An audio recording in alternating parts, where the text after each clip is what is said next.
ভাই মেলায় গিয়ে কি কাম?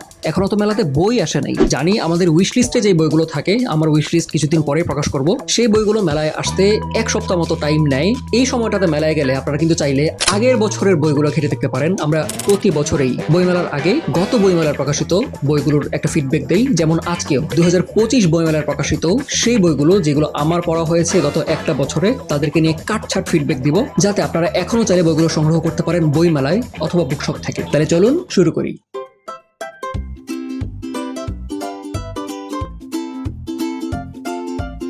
গত মেলায় বের হয়েছে এবং এক বছরে পড়া হয়েছে এমন কোনো বই বাদ রাখছি না, কিন্তু সেগুলোর মাঝে কেনার জন্য প্রায়োরিটাইজেশন কিভাবে করব তার জন্য তিনটা সিম্পল টিয়ার লিস্টে আমরা বইগুলোকে ফেলছি। প্রথমত 3 স্টার, আমার টেস্ট যদি আপনার সাথে মিলে আমি অবশ্যই বইটা কিনতে রেকমেন্ড করব। 2 স্টার, আমি স্ট্রংলি রেকমেন্ড করছি না, কিন্তু কাদের ভালো লাগতে পারে না লাগতে পারে সেটা ভেঙে বলবো। 1 স্টার, এই বইটা আমি মোটেই রেকমেন্ড করছি না।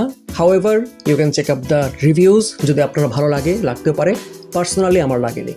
প্রথম জনরা ছোট গল্প এবং প্রথম বই পঞ্চকন্যা মাহমুদুর রহমান বেরিয়েছেন নালন্দা থেকে। মহাভারতের 5টা নারী চরিত্রকে নিয়ে লেখা 5টা গল্প। আমি খুব এক্সাইটেড ছিলাম, কারণ তার আগের বইগুলো রাধেয়, শকুনি উবাচ, দ্রৌপদী প্রত্যেকটাই আমার ভিন্ন ভিন্ন কারণে খুবই ভালো লেগেছে।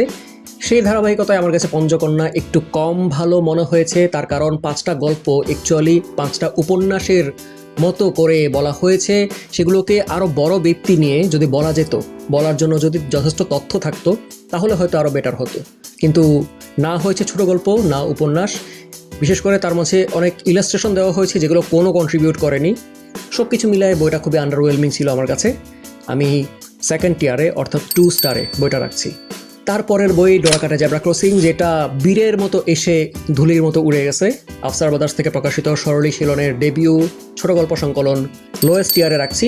বইটার গল্পগুলো অনেক কিছুই হওয়ার চেষ্টা করেছে, আলটিমেটলি কিছুই হয় নাই। লিস্টে 3 নম্বর বই ঐতিহ্য থেকে প্রকাশিত আসেফ আবদুল্লাহর ডেবিউ ছোট গল্পের বই মরা কটা। এই গল্পগুলো অনেক কিছু হওয়ার চেষ্টা করেছে, আলটিমেটলি কিছুই হয়নি। ছোট গল্প হিসেবে একদমই এনজয়েবল লাগেনি, কিন্তু আমার কাছে মনে হয়েছে এটার যেই প্লটগুলো ছিল সেগুলো ইন্টারেস্টিংলি সমাজে এক্সিস্টিং বিভিন্ন ধারার প্রেমকে রিপ্রেজেন্ট করে। এটা নিয়ে বিস্তারিত বলেছিলাম আমি এই ভিডিওটাতে, ওটার টাইম স্ট্যাম্প সহ আমি কার্ডে অথবা কমেন্টে দিয়ে রাখছি, সেখান থেকে শুনে নেবেন। বিস্তারিত যাচ্ছি না, এটাকে লোয়েস্ট টিয়ারে রাখলাম।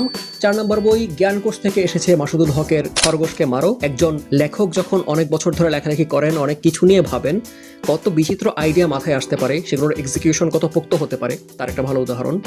আমি এইটা নিয়েও ব্রেকডাউন করেছিলাম যে ভিডিওটাতে, সেটা আমি ক্যাপশনে এবং কমেন্টে দিয়ে রাখছি, সেখান থেকে বিস্তারিত শুনতে পারেন। খরগোশকে মারো একটা বিশাল সমস্যার সামনে, সংকটের সামনে মানুষের অসহায়তাকে দেখায়। সেগুলো কখনো ফিউচারে সেট করা হয়েছে, কখনো ম্যাজিক রিয়েলিজমে, কখনো এমন একটা গল্প তৈরি করেছে যেটা কোনো জনরাতে থাকেনি। এই ট্রান্সেন্ডেড জনরা, ফেবিউলাস একটা গল্প সংকলন খরগোশকে মারো। এটা আপার টিয়ারে মানে 3 স্টারে রাখছি। 2024 সালের অক্টোবরে বেরিয়েছিল কৌশিক মজুমদারের মৃত্যু স্বপ্ন আফসার ব্রাদার্স থেকে। এটাকে 25 বইমেলার বই হিসেবেই ধরছি এবং আমি খুবই খুশি যে এটা বাংলাদেশ থেকে আগে এসেছে। এটার বেশ কিছু গল্প ভারত থেকে আতঙ্ক সমগ্র নামে বুক ফার্ম প্রকাশ করেছে, এবং আতঙ্কের বাইরেও যে রহস্য গল্পগুলো ছিল সেগুলো মিলিয়ে বেশ বড় একটা সংকলন হয়েছে এখানে।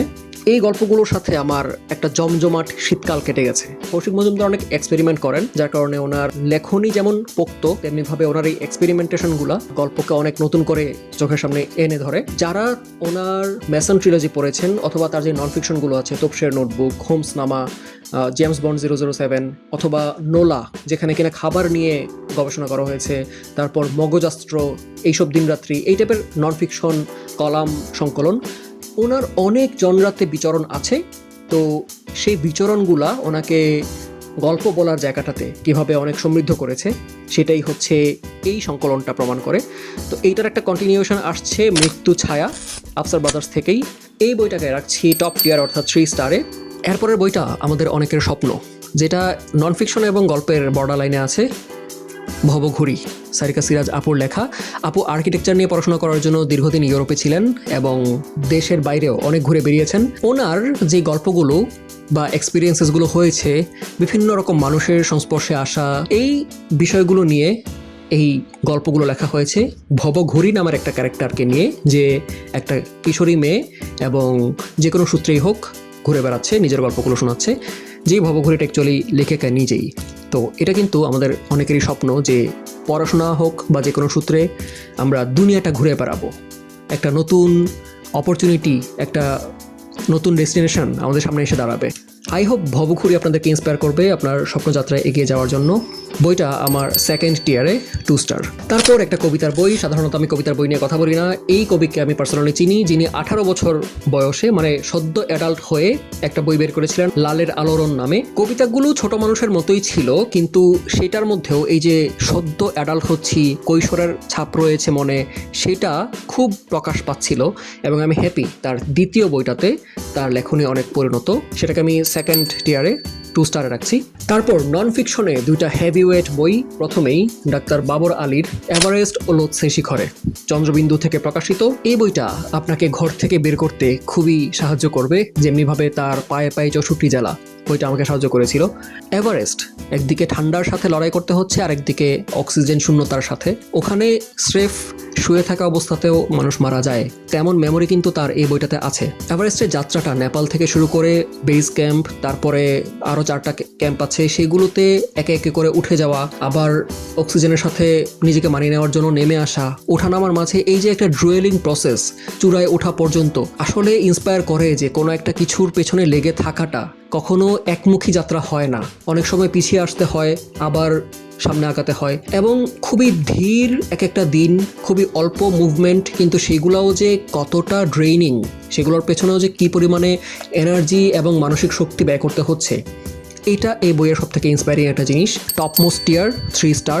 এরপর হাতে যে নন ফিকশন বইটা আছে, এটা যে কারো ভালো লাগবে না, কিন্তু সবাই পড়তে পারে। কেন বলছি, এখানে 365টা এন্ট্রিতে বছরের এক একটা তারিখ ধরে ইতিহাসের এমন কিছু ঘটনাকে সামনে আনা হয়েছে, যেগুলোর সবগুলোই যে বড় বড় ঘটনা তা না, কিন্তু এই ঘটনাগুলো আপনার ক্রিটিক্যাল থিঙ্কিংকে আরো ম্যাচিওর করে তুলতে পারে। এই বইটাতে ছোট ছোট দিক নির্দেশনা দিয়ে এমন অনেক ঘটনার দিকে ইঙ্গিত করা হয়েছে, যেগুলো মানুষের অবদমিত অধিকার এবং ইতিহাসের অজানা অধ্যায়গুলো মনে করিয়ে দেয়। তাদের ভাল লাগবে যারা রাজনীতি নিয়ে, ইতিহাস নিয়ে অনেক পড়াশোনা করেন, তাদেরও ভাল লাগবে যারা কিছুই পড়েননি কিন্তু ভাবার খোরাক পেতে চান এবং শুরু করার জন্য একটা গেটওয়ে খুঁজছেন। এদুয়ার্দো গালিয়ানো, যিনি বেঁচে থাকলে হয়তো নোবেল পেতেন, আর্জেন্টাইন এই সাহিত্যিক, তার লেখা চিলড্রেন অব দ্য ডেইজ আমার খুবই পছন্দের একটা বই। সেটার অনুবাদ আসানুল করিম করেছেন। এই অনুবাদকের আরেকটা ছোট গল্পের অনুবাদ সংকলন পড়ছিলাম, যেটার নাম আফ্রিকার নির্বাচিত গল্প, হরিত প্রকাশন থেকে প্রকাশিত। এটা এখনো শেষ করতে পারিনি, তাই এই লিস্টে তাকে যোগ করতে পারিনি। এখানে আফ্রিকার বিভিন্ন সাহিত্যিকের একটা একটা করে গল্পের অনুবাদ এসেছে, যেটা খুবই ইন্টারেস্টিং, কারণ তাদের সংস্কৃতি, তাদের জীবনযাপন, সেগুলোর একটা গ্লিম্পস পাওয়া যাচ্ছে। এটা যেমন আফ্রিকা নিয়ে, তেমনিভাবে দক্ষিণ আমেরিকা বা লাতিন আমেরিকার সাহিত্যিকদের গল্প নিয়ে আরেকটা নতুন বই আসছে এই অনুবাদকের, সেটার নাম হচ্ছে পোকামাকড়ের গোপন জীবন। আমার লিস্টে আছে, আপনারাও বইমেলায় গেলে বইটা চেক করতে পারেন। এরপরের বইগুলো নিয়ে আমি কথা বলতে খুবই আনন্দিত, কারণ কমিক্স আমার সব থেকে পছন্দের জনরা, কারণ এই জিনিস আমি কখনো এনজয় না করে থাকতে পারি না। 25 বইমেলায় অনেকগুলো ভালো ভালো কমিক্স প্রকাশিত হয়েছে, আরও ছিল, তার মাঝে এই কয়েকটা আমার কেনা এবং পড়া হয়েছে। প্রথমেই একটা সংকলন, নাম হচ্ছে পরিচয়, গার্লস টু কমিক্স নামের একটা কম্পিটিশন থেকে নারী কমিক আর্টিস্টদের নিজেদের গল্পগুলো, আঁকাগুলো স্থান পেয়েছে। এই উদ্যোগটা আমার কাছে ভালো লেগেছে, কারণ এখানে যেহেতু শুধু মেয়ে আর্টিস্টরা গল্প বলেছেন, এমন নতুন কিছু পার্সপেক্টিভ পেয়েছি যেগুলো বেশ মজার। তাছাড়া আবার একটা নিউরোডাইভার্জেন্স নিয়ে গল্প ছিল, যেটা আমার খুবই পছন্দ হয়েছে এবং আমি আগে কাউকে বলতে দেখিনি গল্পটা, আমি খুবই গ্ল্যাড ওটা দেখছি দেখে। তো এইটা আমার টপ টিয়ারে রইল 3 স্টার। সংকলনের কথা বলতে গেলে আমি খুবই পছন্দ করি যখন অনেক আর্টিস্টরা এক জায়গায় জড়ো হন একটা থিমে গল্প বলার জন্য। সো এরকম আরেকটা কমিক সংকলন হচ্ছে প্রতিবাস্তব, দ্রোহ ও প্রেম, সেই 24-এর গণ আন্দোলন কেন্দ্র করে লেখা, এবং এইখানে প্রথমবার মানে ঢাকা কমিক্সের প্রতিবাস্তব তৃতীয়বার বেরোলো এটা সহ। তো এই প্রথমবার হচ্ছে ইন্ডিয়ান বাঙালি আর্টিস্টরা এখানে যুক্ত হয়েছেন, এবং 24-এ কিন্তু সেখানেও একটা প্যারালাল আন্দোলন চলছিল তিলোত্তমার ঘটনাটা নিয়ে। দ্রোহ এবং প্রেম দুইটাই তীব্র অনুভূতি, সেগুলোকে ঘিরে অনেক গল্পগুলো বলেছেন আর্টিস্টরা। এটা নিয়ে লম্বা একটা লেখা আছে আমার, আমি ডিসক্রিপশনে এবং কমেন্টে দিয়ে রাখছি, সেখান থেকে পড়ে নেবেন। এবং আরেকটা ছোট্ট সংকলন যেটা আমার খুবই পছন্দের একটা টপিক নিয়ে, সেটা হচ্ছে আমাদের মুক্তিযুদ্ধের 7 জন বীরশ্রেষ্ঠকে নিয়ে 7টা গল্পের সংকলন, সংসপ্তক। ঢাকা কমিক্স থেকেই কম্পাইল হয়েছে। তার আগে গল্পগুলো কিশোর আলোতে বিভিন্ন সময় ধরে প্রকাশিত হয়েছিল, সেগুলোকে একসাথে করা হয়েছে গিফট দেওয়ার জন্য, ছোটদেরকে পড়ানোর জন্য। খুবই দারুণ একটা সংকলন। এইটার আঁকাগুলা কিছু কিছু একটু পুরনো সময়ের, তো যেই আর্টিস্টরা এখন আমাদের বাংলাদেশে কমিক দুনিয়া রুল করেন, আসিফ রেটস ভাইয়া আছে, মেহেদি হক, আরাফাত করিম। আরাফাত করিমকে আমি আগে আঁকতে দেখি নাই, তাই না, মানে কমিক আঁকতে দেখি নাই। Well, that was a good one. গল্পগুলো দারুণ, খুবই কম পরিসরে শক্ত গল্প বলা হয়েছে, কিন্তু আঁকাগুলো আরও ভালো হতে পারতো কিছু কিছু জায়গায়। সব মিলিয়ে আমি এটাকে সেকেন্ড টিয়ারে অর্থাৎ 2 স্টারে রাখছি। এবং একটা কাজ যেটাকে সাধারণ চোখে দেখে জাজ করার কোনো মানেই হয় না, সেটা হচ্ছে the chronicles of Allen Swapan. প্রথমবার কোনো একটা লাইভ অ্যাকশন টিভি সিরিজ বা সিনেমা থেকে কমিক অ্যাডাপ্টেশন হলো। আমি রিভার্সটা দেখতে খুব আগ্রহী, যে কমিক থেকে লাইভ অ্যাকশন, যেটা ইউজুয়ালি হয়। তো অ্যালেন স্বপন চরিত্রটা হচ্ছে সিন্ডিকেট সিরিজ দিয়ে আসছে প্রথমে, তারপরে নিজের একটা সিরিজ পেয়ে গেছে চরকিতে, এবং তার প্রথম সিজনের পরে কন্টিনিউয়েশনটা দেখানো হয়েছে এইখানে। এবং এইটা খুবই ইন্টারেস্টিং কোন সময় সেটা আসছে, তার কারণ প্রথম সিজনে অ্যালেন স্বপনকে একটা কমেডিক ক্যারেক্টার, তার প্রেমটাকেও একটা মাখো মাখো বিষয় হিসেবে দেখানো হয়েছে। সেকেন্ড সিজনে সে ছিল পিওর ইভিল।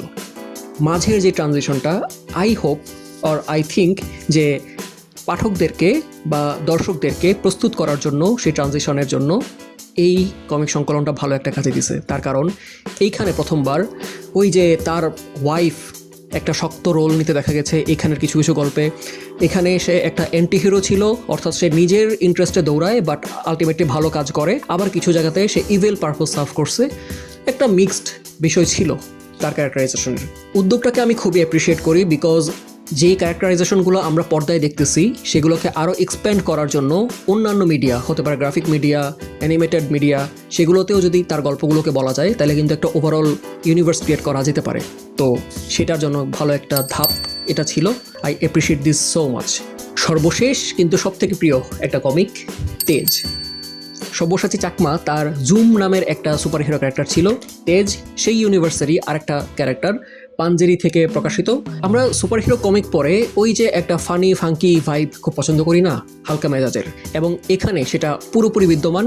তেজ একটা র্যান্ডম ছেলে যে সামহাও পানি পড়া খেয়ে তার সুপার পাওয়ার লাভ করে, মজা সব কাহিনী ঘটে। প্রচুর ইস্টার এগ আছে, ড্রাগন বলসের ইস্টার এগ, মার্ভেল এবং ডিসির ইস্টার এগ দিয়ে ভরা দেওয়া হয়েছে, কারণ কপিরাইট ক্লেম কেউ করতে বাংলাদেশে আসবে না অন্তত, তাও আবার বইয়ের।